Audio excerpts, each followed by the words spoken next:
Getting ROMs to work on the PlayStation emulator is the toughest out of all the other systems to get to run so far, because it requires so much fiddling around with different file formats.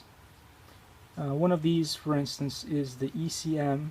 A lot of people compress files into ECM files, so what you need to do is you want the files to be looking like .bin instead of ECM.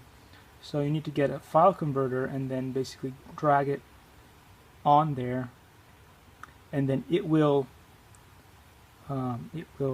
change the file from the .ecm into a bin file. Also, you'll be dealing with other files such as the ISO or image files, and you need a separate program to uncompress those. I found this one that's pretty good. It's called Magic ISO.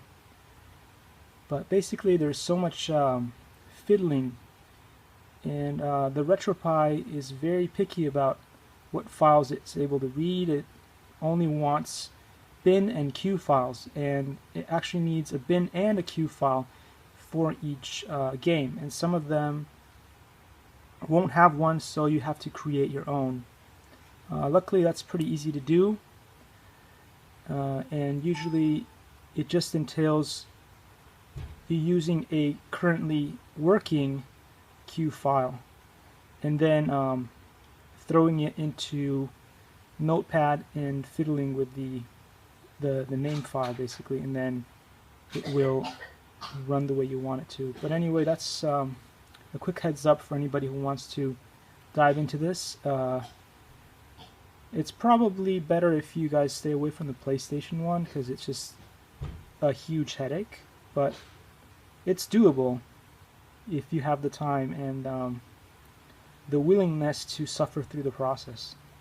Anyway, I hope this video is helpful for you guys, and I'll see you in the next one.